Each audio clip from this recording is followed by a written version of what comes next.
Hello, welcome back to my YouTube channel. Probably noticed I haven't posted on here in like 8 months.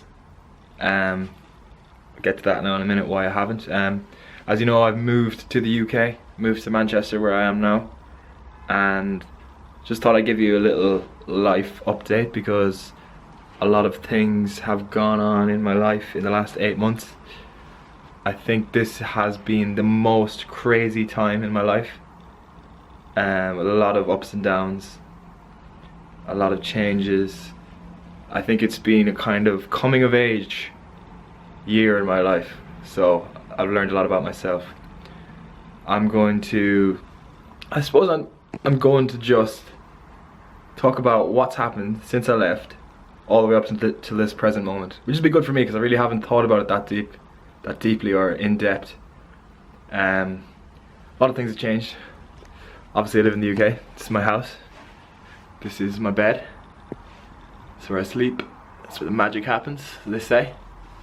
This is my TV, that's where I play PlayStation, mostly FIFA at the moment, but I have been playing God of War and Spider-Man. I haven't had much time to play PlayStation, but in the last week I have had quite a bit of time. We'll get to that. I'll show you the rest of my house. There's a bedside table there. That's where I keep things on the side of my bed. Actually no, I'll show you the toilet first. This is the toilet. This is where I go to the toilet. It's actually quite a nice toilet. It's big. It's got a lot of mirrors. There's a mirror there. That's where I look at myself in the morning. That's where I weigh myself in the morning. I get very pissed off on that sometimes. This is where the mirrors are. This is where my supplements are. My toothpaste, my toothbrush, my blood glucose monitor that I haven't used yet. Again, I'll explain. This is the kitchen. Oosh. And the living room. It's quite nice. I live here with another guy, but he's at work. And this is the best part of the flat. This is the balcony. Oh my god, it's absolutely pissing rain. I didn't even know it was raining. Yeah, so it's nice when it's not absolutely pelting down rain. Middle of the city centre, like literally directly in the middle of the centre of the city. Yeah. So, back to the point of the video, let's catch up. Okay guys, so I suppose I'll just kind of start from when I left until the present moment.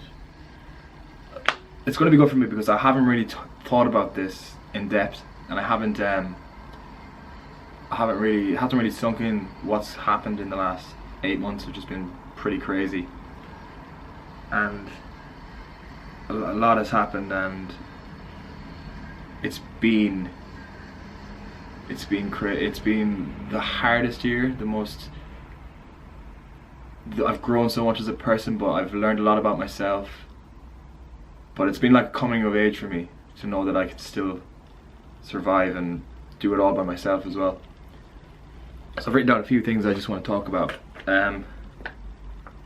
Just to like kind of give you a picture of how mad it's been.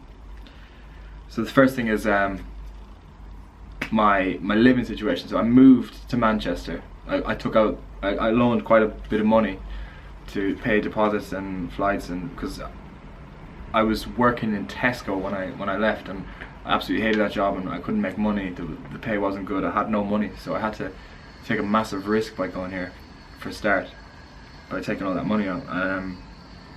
So I moved to a place called Droylsden, which I realised was not a nice area. It's so far away from the city.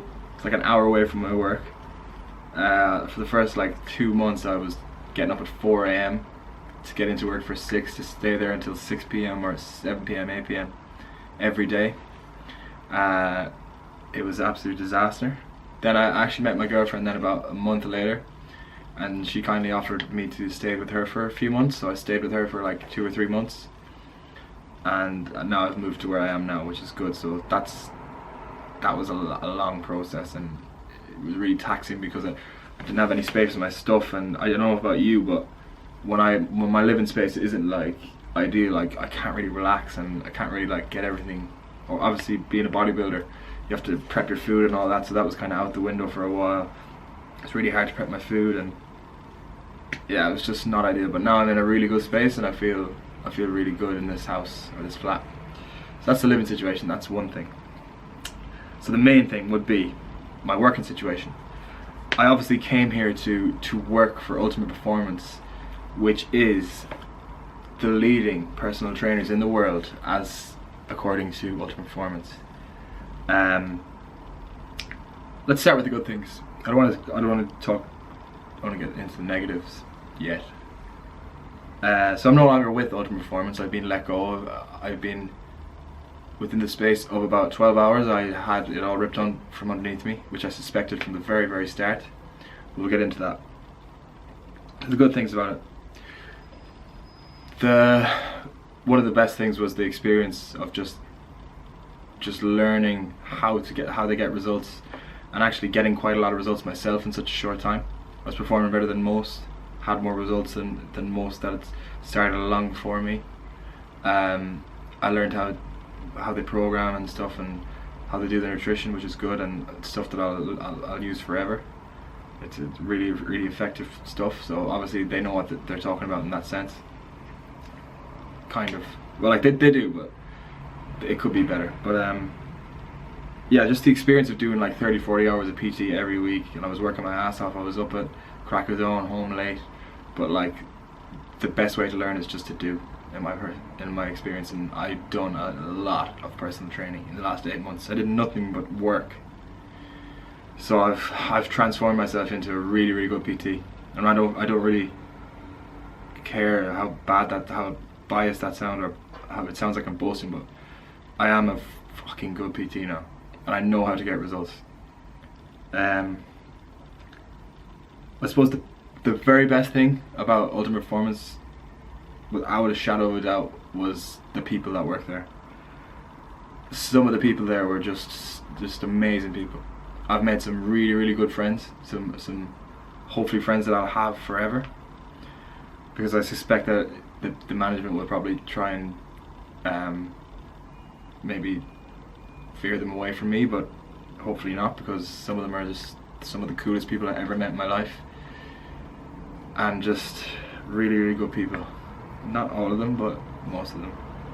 So that's what I'm going to miss the most, and that's what I'm very upset about, and it really hasn't sunk into me that I'm not going to see those people every day, because there's some sick people in UP, in a good way.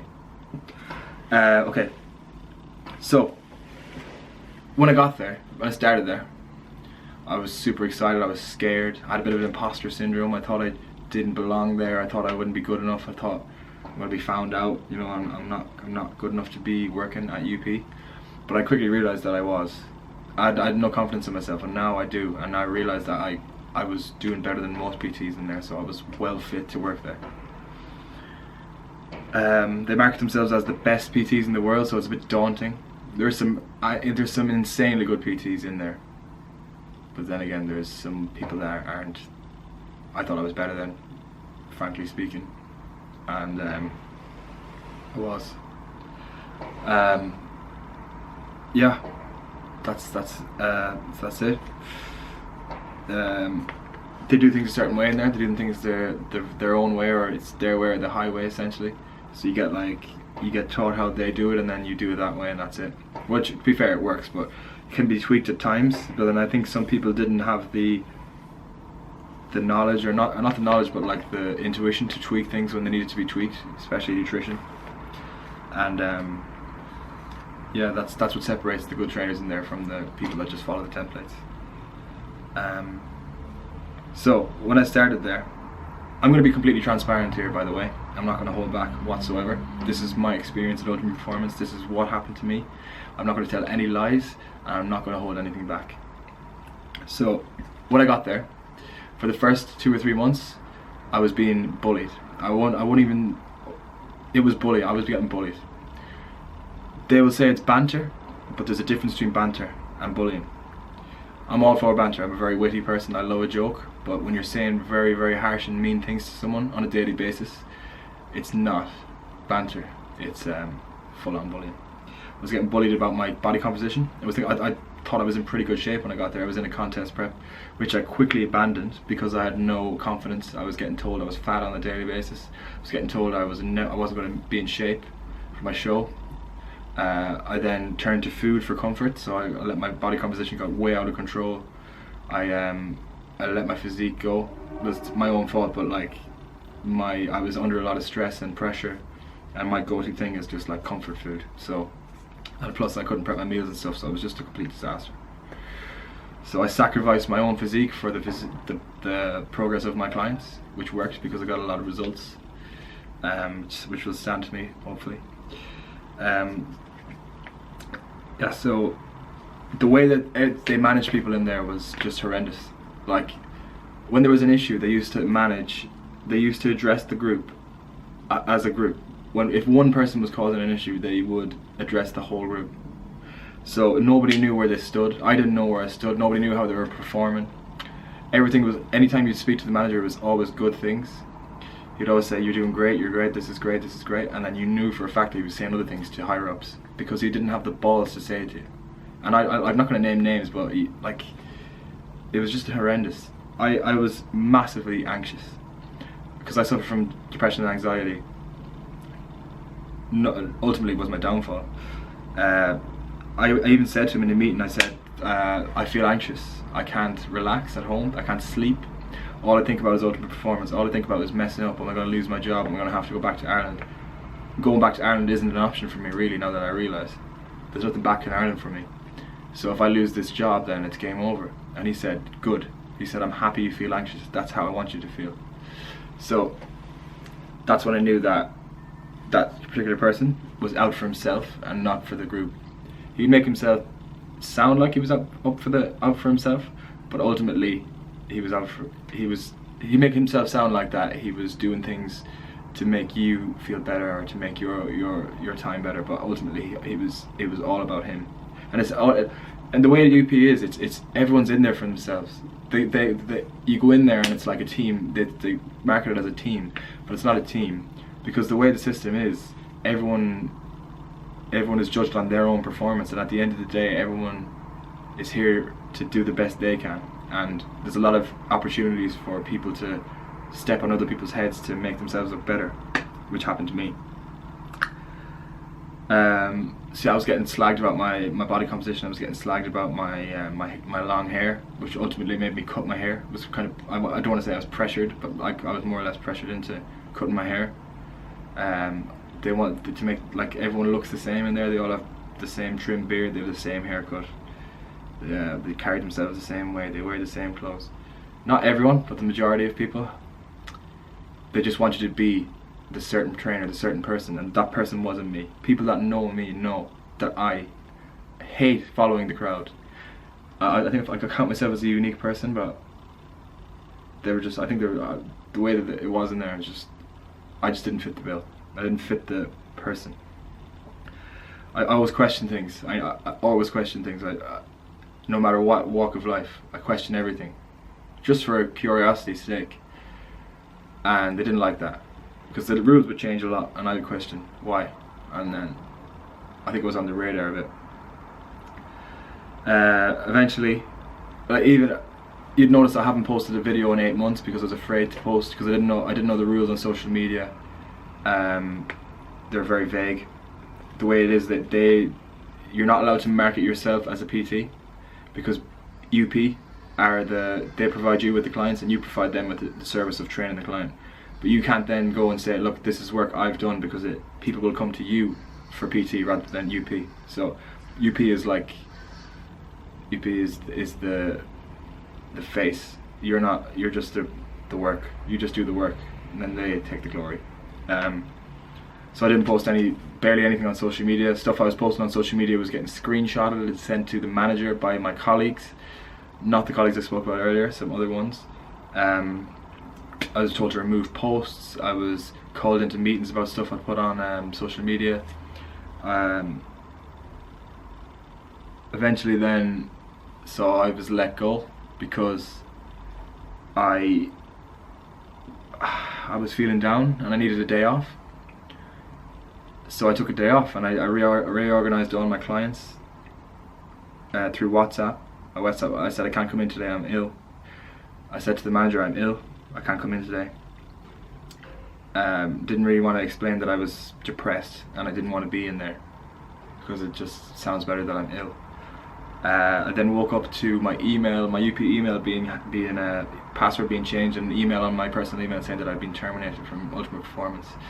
I then went into the gym, cried my eyes out, begged them for my job back, told them that I have no option but to stay in the UK. I have to be here, I can't go home. I've got rent to pay, I've no friends and family here, I'm all by myself, I need work. They had no remorse for me whatsoever, and within the day I was gone. Then 2 days later, I was threatened by the manager to being sued. One of the managers sent me an email saying I'm doing really well, but 2 days later I'd been sacked and threatened of a lawsuit. So, yeah. So that's how crazy it's been for me right now. The good news is I will be starting PTing somewhere else. I was distraught on Monday. I didn't know what I was going to do because I didn't know what my options were, but I realized quickly that I'm a good PT. I'm young, I'm ambitious, I work hard, and there's a lot of PT to be done in this city, and I've already found a new place. I'll announce that in the next couple of days. But I just thought I wanted to update you guys on my experience, how my life is going, because I've missed this so much. This is my avenue of creativity. This is how I express myself by making these videos. And in the next couple of months I'm going to be bringing my physique to the next level. I'm going to try and I've started coaching with a guy called Callum Racetrick, who is one of the muscle mentors. If anyone in the fitness industry knows that. So basically I would say the best coach in the UK, and he's going to help me bring my physique to the next level. We probably will do a show, but we don't know when. So because that's my passion in life, is bodybuilding. I will update you more. I'll be putting more videos up. I'll be posting more on Instagram, so please get back on my Instagram. I could make this video so much longer. I could talk more. Maybe I'll say more in future videos, but I just wanted to update you guys, tell you how I'm doing. I'm doing good. I can't give up. There's no options for me but to make this work. I can't go back to Ireland. I feel like a failure if I go back. This is my last chance of making something of myself, and I will. No matter how many setbacks I get. Yeah, so that's it. That's what's going on in my life, and hopefully I'll be updating you guys more, and I'll be training in a really good gym. I'll announce soon. You probably know it, and yeah. Thanks for watching. The king is back. The king is back.